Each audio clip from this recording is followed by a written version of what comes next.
बसंतपुर में जयंत नाम का एक युवक रहता था।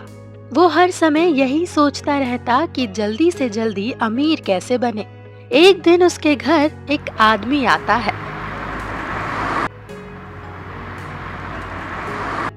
क्या जयंत साहब इसी घर में रहते हैं? हाँ हाँ, मैं ही जयंत हूँ। कहिए, आप कौन है? कैसे आना हुआ?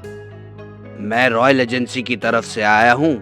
आज रात एक बहुत बड़े समारोह का आयोजन किया गया है और उस समारोह में आपको सम्मानित और पुरस्कृत किया जाएगा। ये रहा आपका कार्ड। अरे वाह, क्या बात है। मैं बिल्कुल ठीक समय पर पहुँच जाऊंगा।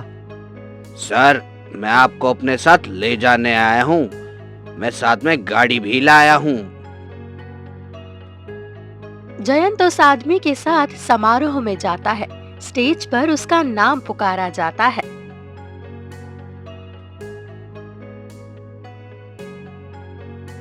इस बार लॉटरी का फर्स्ट प्राइज जाता है श्री जयंत को।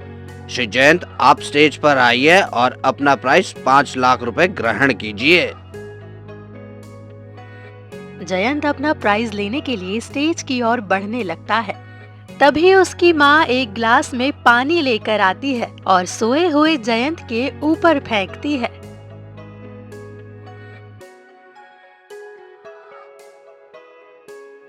ये क्या कर दिया माँ तूने? मेरे प्राइस पर पानी फेर दिया। अरे, सपने देखने के सिवा तुझे कुछ आता भी है? तुझे कई बार जगा कर गई हूँ, लेकिन तू उठने का नाम ही नहीं ले रहा है। अरे माँ, पूरे 5 लाख रुपए मैंने इनाम में जीते थे और तुमने? हाँ हाँ, बस भी कर। सपना देखकर कोई अमीर नहीं बन जाता है। अमीर बनने के लिए मेहनत करनी पड़ती है। मेहनत तो रोज करता हूँ मैं। मेहनत तो सब लोग करते हैं। हमारे गांव के सारे लोग मेहनती हैं। तो क्या सभी अमीर बन गए? जब तक भाग्य साथ नहीं देगा, हम अमीर नहीं बनेंगे। देखना, एक दिन मेरा भाग्य जरूर खुलेगा। ये कहते हुए जयंत बाहर निकल जाता है। रास्ते में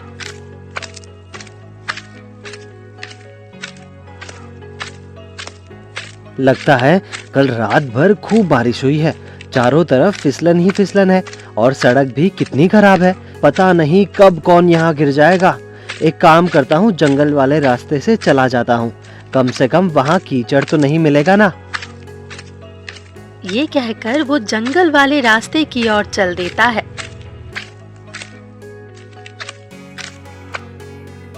ये रास्ता ठीक है, यहाँ घास ही घास है। तभी जयंत का पैर उन घासों में उलझ जाता है और वो गिर जाता है। जयंत गिरकर बेहोश हो जाता है। कुछ देर बाद उसकी आंखें खुलती है। वो आंखें मलते हुए उठकर बैठ जाता है। वो देखता है कि वो जंगल में नहीं, किसी बहुत सुंदर फुलवारी में है। चारों ओर रंग बिरंगे फूल खिले थे।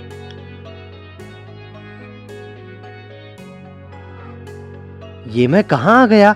हे भगवान, क्या मैं फिर से सपना देख रहा हूँ या फिर ये हकीकत है? कुछ समझ में नहीं आ रहा। अभी तो बहुत जोर से प्यास लगी है। पहले थोड़ा पानी पी लूं। सामने ही एक तालाब था। वो तालाब के पास जाता और अंजूरी में पानी भरकर पीना चाहता है। तभी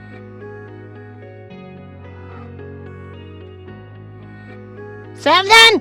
यहाँ का पानी मत पीना। ये पानी तुम्हारे लिए नहीं है। जयंत डर जाता है। डरते डरते वो कहता है, ये कौन सी जगह है? मुझे बहुत जोर की प्यास लगी है। मुझे पानी कहाँ मिलेगा? ये पाताल नगरी है। वैसे तुम हमारे अतिथि हो, इसीलिए तुम्हें तुम्हारी जरूरत की हर चीज मिलेगी। तुम तालाब के बाईं ओर से जो रास्ता गया है, वहाँ से सीधे चले जाओ। जयंत बताए गए रास्ते की ओर चल देता है। कुछ दूर चलने पर उसे एक महल नजर आता है। वो अंदर चला जाता है। अंदर कोई नहीं रहता। एक बहुत बड़ा सा बिल्कुल सजा धजा हॉल होता है। वहाँ सजावट की सारी चीजें सोने और चांदी की बनी होती है। तभी उसके सामने पानी का एक गिलास आ जाता है। सोने का पानी भरा हुआ ग्लास हवा में ही तैरता रहता है, उसे कोई लेकर नहीं आता। तुम्हें प्यास लगी है ना, पानी पी लो। ये मैं कहाँ फंस गया? ये पाताल नगरी है या भूतों की नगरी है? इतना मत सोचो, ये भूतों की नगरी नहीं है, ये पाताल नगरी है। आप कौन है? यहाँ कोई सामने क्यों नहीं दिखता? आपको कैसे पता कि मैं क्या सोच रहा हूँ? यही तो खासियत है हम लोगों की, हम पातालवासी किसी के भी मन को पढ़ लेते हैं। इसीलिए तुम ज्यादा सोचो मत और पानी पी लो। जयंत जल्दी से ग्लास लेकर एक ही सांस में पानी गटक जाता है। जैसे ही वो पानी खत्म करता है, उसे वहाँ एक दासी ट्रे लिए हुए दिखाई पड़ने लगती है। सामने सिंहासन पर राजा भी बैठा होता है, पूरा दरबार लगा होता है वहाँ। तुम्हारा स्वागत है पृथ्वी लोकवासी, घबराओ नहीं। यहाँ तुम्हारे साथ कुछ भी बुरा नहीं होगा, तुम जितने दिन चाहे यहाँ रह सकते हो। नहीं, मैं वापस जाना चाहता हूँ। क्यों, तुम्हें हमारा महल अच्छा नहीं लगा? तुम्हें हम लोग अच्छे नहीं लगे क्या? नहीं महाराज, ऐसी बात नहीं है, मुझे अपनी माँ की याद आ रही है। ओहो, घर में तो तुम अपनी माँ से झगड़ते हो और यहाँ आकर तुम्हें माँ की याद आ रही है। खैर कोई बात नहीं, तुम्हें हम जबरदस्ती नहीं रोकेंगे। तुम यहाँ से कोई भी एक चीज उपहार स्वरूप ले जा सकते हो। जयंत को ये सब कुछ बहुत मायावी लग रहा था और वो बहुत डर रहा था। वो जल्दी से पास ही में रखे हुए एक फूल को उठा लेता है और उठाते हुए सोचता है, हे भगवान, जल्दी से मैं अपने घर पहुंच जाऊं। दूसरे ही पल जयंत अपने घर के पास खड़ा होता है। उसे बहुत आश्चर्य होता है कि अभी जो कुछ उसने देखा, जो कुछ भी उसके साथ हुआ, वो सच था या सपना।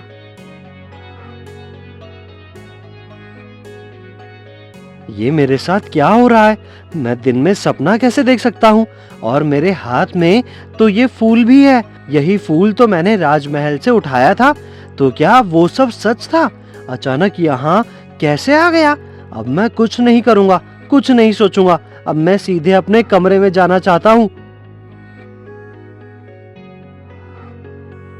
अरे ये क्या?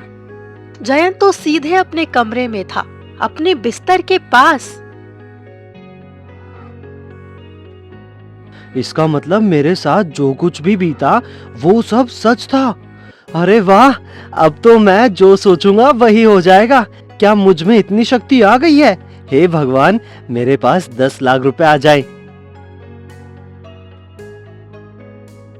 ऐसा कहकर जयंत कुछ देर इंतजार करता है कि शायद उसके पास 10 लाख रुपए आ जाएंगे, लेकिन बहुत देर तक भी उसके पास कोई रुपए नहीं आते।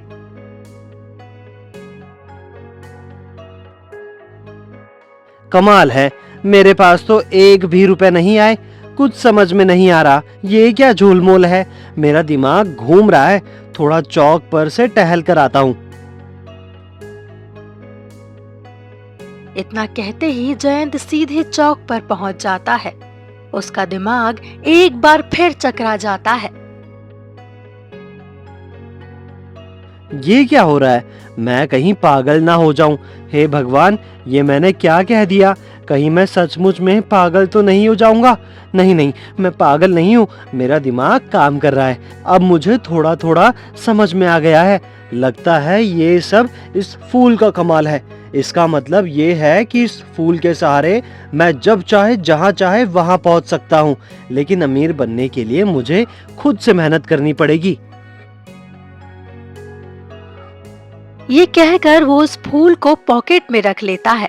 तभी उसका दोस्त राजन आ जाता है।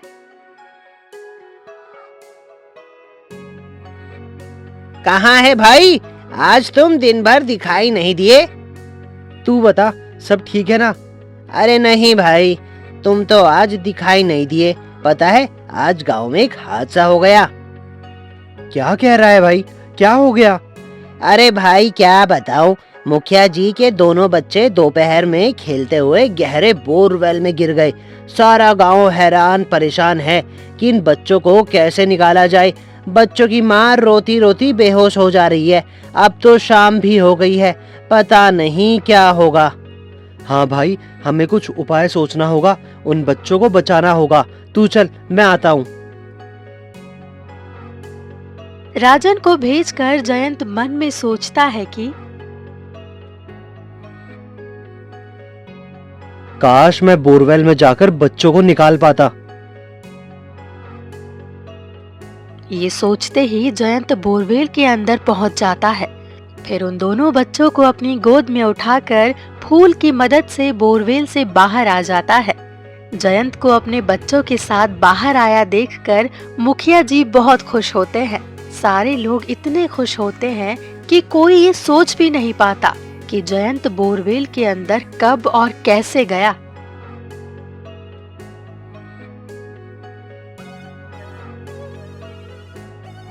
जयंत, तुमने आज वो काम किया है जिसका एहसान मैं जीवन में कभी नहीं चुका पाऊंगा। तुमने मेरे बच्चों की जान बचाई है। मैं तुम्हें इनाम के तौर पर 5 लाख रुपए दूंगा। इन बच्चों को बचाना तो हमारा फर्ज था। सच पूछे तो मुखिया जी, आज मुझे एहसास हो रहा है कि किसी की मदद करना, किसी के लिए काम आने से बढ़कर दुनिया में कोई काम नहीं है। तुम सच कह रहे हो जयंत। आज तक हम सभी तुम्हें निठल्ला ही समझते रहे। आज समझ में आया कि हर इंसान की दुनिया में अपनी अहमियत होती है। आपने मुझे इस काबिल समझा, यही मेरे लिए बहुत है। अब मैं चलता हूँ, माँ मेरा इंतजार कर रही होगी। आज उसे भी ये खुशखबरी सुना दूं कि मैं उतना भी निठल्ला नहीं हूँ जितना वो सोचती हैं। हाँ हाँ, जरूर जाओ और यह भी बता देना कि मैं तुम्हें अपना मुंशी नियुक्त कर रहा हूँ। तुम कल से काम पर आ जाना।